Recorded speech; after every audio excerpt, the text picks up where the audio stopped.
But when you just start waking up, opening your eyes, and you see that certain people around you, what they're committed to, they're just gossipy, or they're just about tearing other people down, or they're part of the cancel culture, clown, troll people. They operate at a certain frequency, and you wake up and you're like, whoa, I got sucked into this whole world of groupthink.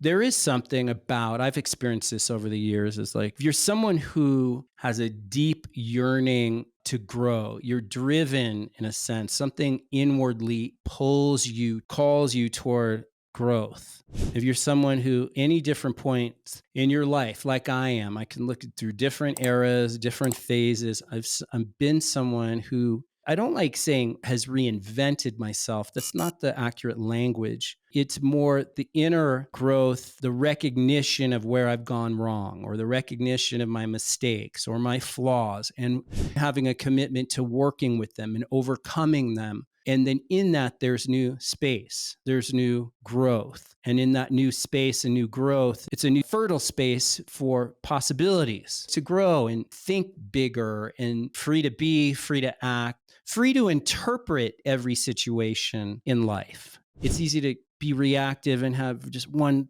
interpretation of something that's happening. But when we increase space, we grow, we see more pathways, alternative pathways in every situation, in every kind of moment when we're dealing with real people, real relationships, real situations, real moments. So there is something about, I know when I grow, that people around me maybe no longer fit because they're not growing along with me.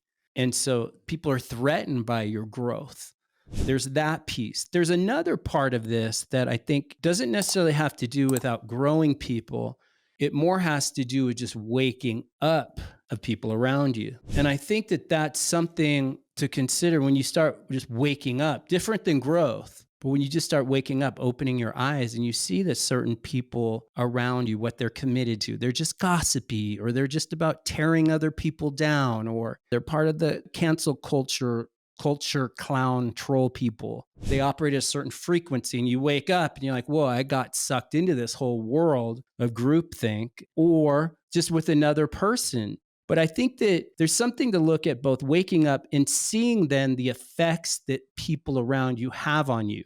Certain people elevate you. Around them, you're uplifted. Around them, your creative force, your inspiration. And then people around you who dull your consciousness, dull your awareness. People who maybe in very subtle ways are robbing your energy, stealing your life force. It's subtle, but intuitively, you know. And then doing that to yourself, being judgmental, being critical, being resentful, being small minded, or betraying your own values, or betraying your own integrity, betraying your ethics. You're sabotaging self. You're outgrowing people. See that happens. That is a part of growing in life and business and being a father, being a husband, being a friend, you outgrow people, but you also want to be waking up to people around you and getting real about it.